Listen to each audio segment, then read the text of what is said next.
अस्सलाम वालेकुम dear students. आज की इस वीडियो में हम एक्सरसाइज नंबर 4 और 5 करने वाले हैं चैप्टर नंबर 2 की। तो पिछली वीडियो में हमने चैप्टर नंबर 2 की 3, 4 और 1 एक्सरसाइज हमने कर दी थी। 4 भी नहीं की थी, तो आज हम 4 भी एक्सरसाइज करेंगे और साथ में 5 भी कर देंगे पोस्ट रीडिंग वाली क्वेश्चन आंसर्स की एक्सरसाइज। तो आज हम क्वेश्चन आंसर भी डिस्कस करेंगे इसमें। तो लेट्स स्टार्ट। सबसे पहले हम एक्सरसाइज नंबर 4 को देख लेते हैं। एक्सरसाइज नंबर 4 में बेसिकली हमें करना क्या है। In this text the writer has used similes and metaphors. हमें सिमिलीज और मेटाफर्स यूज़ किए हुए हैं टेक्स्ट में, वो हमें निकाल कर यहाँ पर लिखने हैं many times. Now work in groups, analyse the text and right the templates. हमें हमें वो नहीं, right 5 examples of similes and 5 examples of metaphors. हमें 5 एग्जांपल सिमिलीज के लिखने हैं और 5 एग्जांपल मेटाफर्स के लिखने हैं। अब आप कहोगे यार ये सिमिलीज और मेटाफर्स हैं क्या, तो मैं आपको बता दूं कि सबसे पहले सिमिलीज मीन्स ऐसी चीज़ें जो दो चीज़ों के बीच में सिमिलर हैं, मीन्स एक जैसी हैं। यहाँ पर सिमिलीज हमें सिमिलर लफ्ज़ से निकला हुआ है। तो मिसाल के तौर पे अगर मैं बोलूँ कि हमारा स्कूल आपके स्कूल के जैसा है, तो ये सिमिलीज हो जाएगा। मीन्स मैं दो चीज़ों को बोल रहा हूँ कि ये एक जैसी हैं, तो मतलब ये सिमिलीज हो जाएगा। अगर मैं बोलूँ कि मेरा स्कूल आपका स्कूल है, मतलब मैं उन दोनों को मैंने मिला दिया है, बिल्कुल ही बराबर कर दिया है। मैंने बोला वो यही तो है, मतलब दोनों चीज़ें सेम ही हैं, एक ही है, दोनों चीज़ें एक ही हैं, तो उसको हम मेटाफर्स कहेंगे। अगर मैं बोलूँ कि एक जैसी हैं तो उसको हम सिमिलीज कहेंगे। तो ये हो गया हमारा सिमिलीज और मेटाफर्स। अब हम डिस्कस करते हैं कि कौन से सिमिलीज टेक्स्ट में यूज़ हुए हैं और हमें यहाँ पर क्या लिखना है। तो मैं आपको सॉल्व एक्सरसाइज दिखाता हूँ अभी।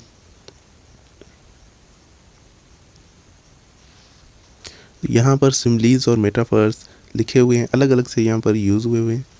नंबर 1 है the motors went about once air like mosquitoes.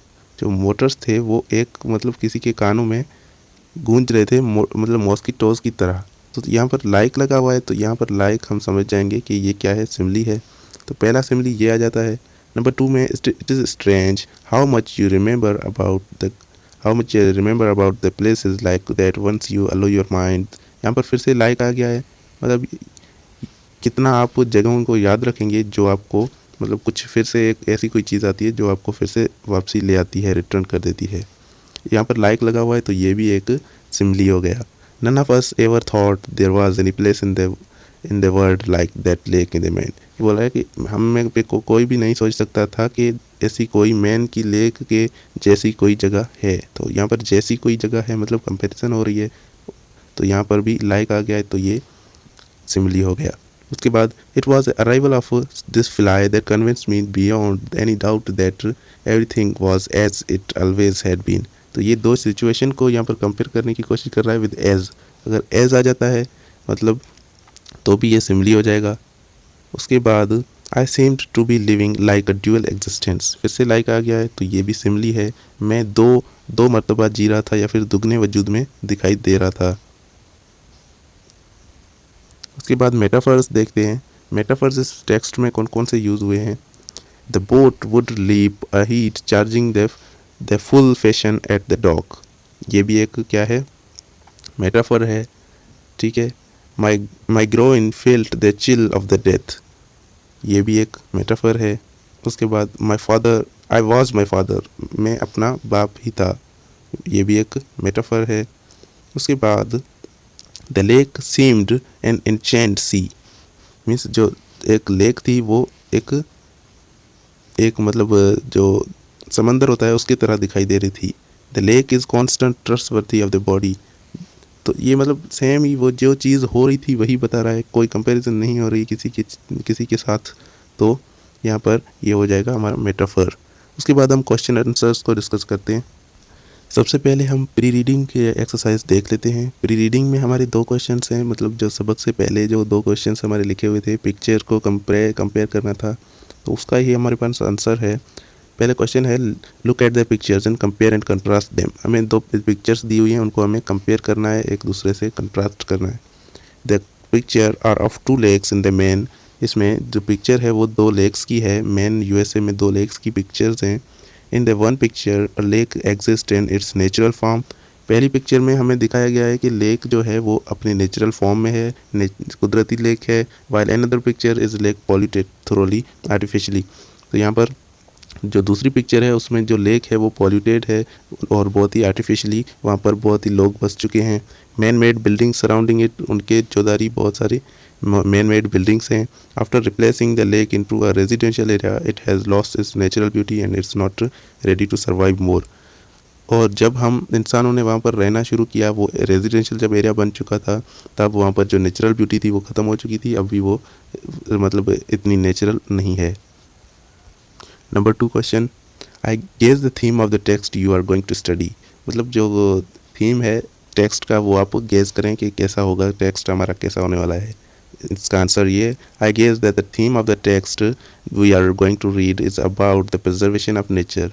बोल रहा है कि मैं सोचता हूँ कि जो हम टेक्स्ट पढ़ने जा रहे हैं वो प्रिजर्वेशन ऑफ नेचर के बारे में होगा। One should not turn the natural beauty into polluted area or buildings and residential or commercial areas around it. हमें जो नेचुरल ब्यूटी है उसको ख़त्म करके वहाँ पर पॉल्यूशन नहीं क्रिएट करनी चाहिए। हमें नेचर को बरकरार रखना चाहिए, नेचर को प्रिजर्व करना चाहिए। It should be just use to purpose for picnic, ये हमें सिर्फ पिकनिक के पर्पज़ के लिए यूज़ करनी चाहिए। उसके बाद पोस्ट रीडिंग की हम एक्सरसाइज नंबर 5 देखते हैं, जो हमारे क्वेश्चन आंसर्स हैं, रियल क्वेश्चन आंसर्स हैं। इसमें 10 क्वेश्चंस हमें दिए हुए हैं। Read the text and answer the following questions. Why does writer take the vacation at the particular lake. राइटर ने एक पर्टिकुलर लेक पर वेकेशन क्यों की, इस लेक पर क्यों की। आंसर्स मेरे पास हैं, मैं आपको दिखा देता हूँ। Number 1, why does writer take the vacation at the particular lake. Answer मतलब राइटर ने इसी ही लेक पर क्यों घूमना चाहा। तो इसका आंसर है, the writer takes the vacation at the particular lake in order to forget the hardness reality of life.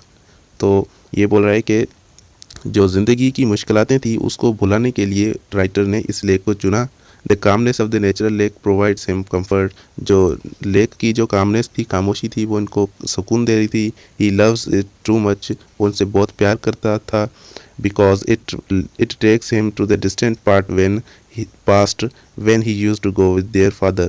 तो ये उन्हें बहुत पास्ट की याद दिलाती थी और डिस्टेंट पास्ट जो था गुजर चुका था उसकी याद दिलाती थी जब ये अपने बाप के साथ वहाँ पर आते थे।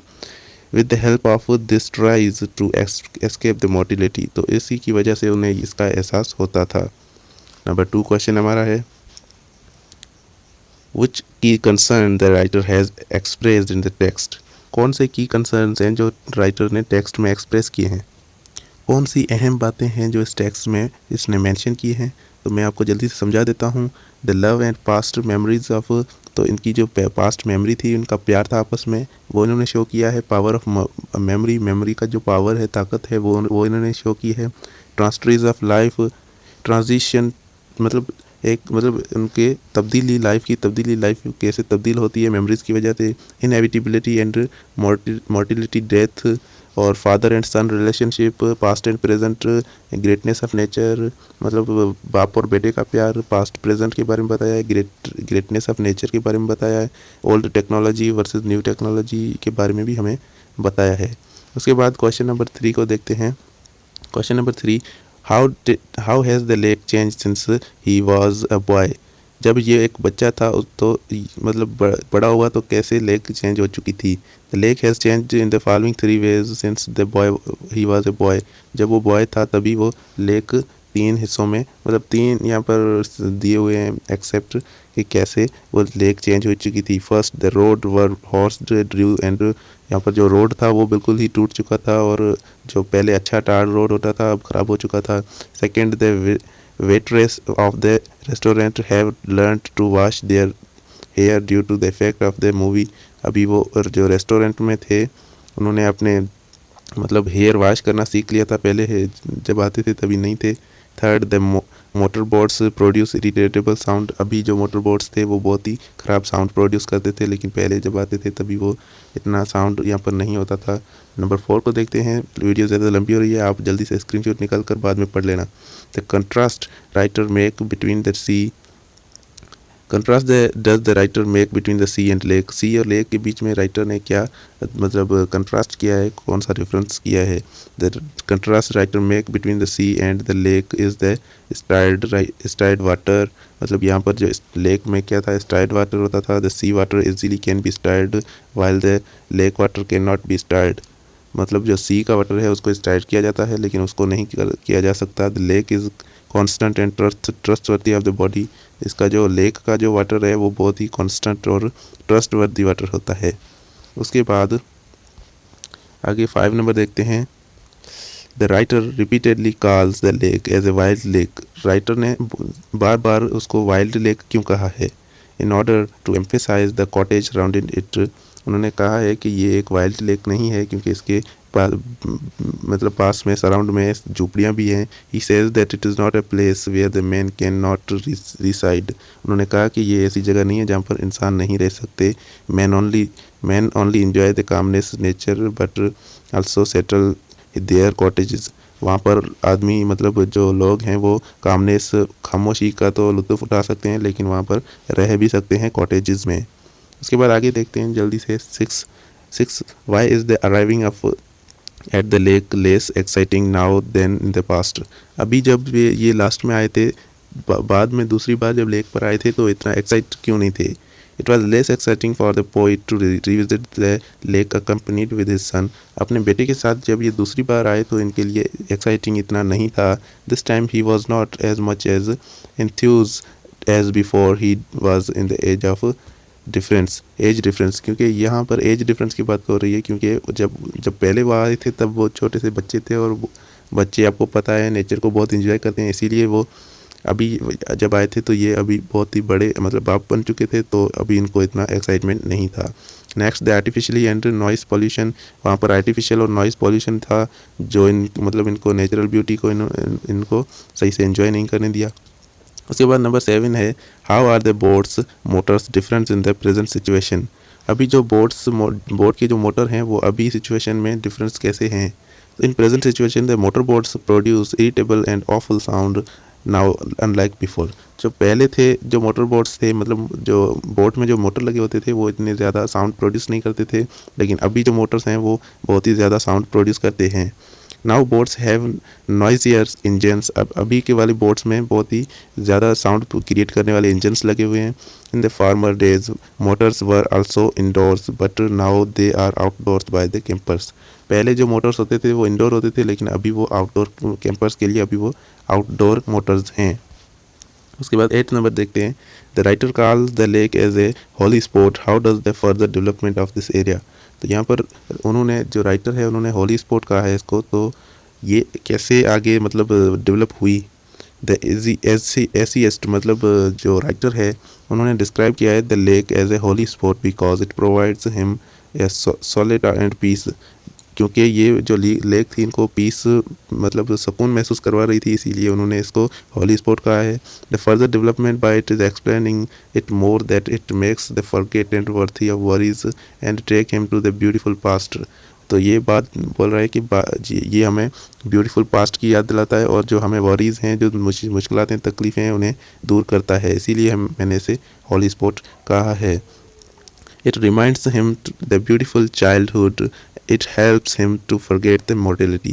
इनको beautiful childhood की ये याद दिलाता है और इनकी जो तकलीफ़ें हैं वो दूर करता है, उनको भुला देता है। नंबर 9 में देखते हैं what kind of sensation persist grew in the mind of the writer. Writer के माइंड में कौन सी सेंसेशन जो थी वो बार बार आ रही थी। While spending time at the lake, lake के ऊपर टाइम स्पेंड करते हुए the essayist feels dual existence of himself. जो एसिस्ट था उन्होंने दोनों ड्यूअल एग्जिस्टेंस में देखा अपने आप को, एक तो अपने फादर के रूप में और एक अपने सन के रूप में। He finds himself in his son and himself as his father, तो ये अपने आप का मतलब उसका बेटा भी बन चुका था और अपने बाप होते हुए भी ये देख रहा था खुद को। This is at the same time the father in imagination and son in his reality, ये मतलब बेटा अपनी रियलिटी में था और अपने फादर को ये इमेजिन कर रहा था, तो ऐसी क्रीपी सेंसेशन थी जो इनके ऊपर बार बार आ रही थी।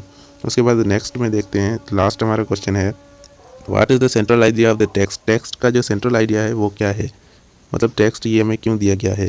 The central idea of the text is that the writer wants to show that relationship between a sight and inside observation and speculation through reminiscence and his boyhood summer। तो ये हमें बता रहा है कि नेचर जो ब्यूटी होती है और जो रिलेशनशिप होते हैं वो बहुत ही ज़्यादा अच्छे होते हैं, बहुत ही इंसान को एक अच्छी फीलिंग देते हैं। स्पेशली इन दिस ऐसे the writer displays the power of memory and utmost fear of mortality. तो ये हमें पावर ऑफ मेमोरी के बारे में बताने की कोशिश कर रहा है कि यादों की कितनी ताकत होती है। यादें इंसान को मतलब गम से भी उठाकर हमें खुशी दे देती हैं। हम यादें बहुत ही खूबसूरत होती हैं, वो किसी भी चीज़ की हों। तो स्टूडेंट्स, आज की वीडियो में बस इतना ही। मिलते हैं अगली वीडियो में, तब तक के लिए हमारे चैनल को सब्सक्राइब करके बेल आइकन को प्रेस ज़रूर कर देना। अगली वीडियो में हम ग्रामर के बारे में पढ़ेंगे, इसी चैप्टर की ग्रामर को डिस्कस करेंगे। Thank you so much for watching.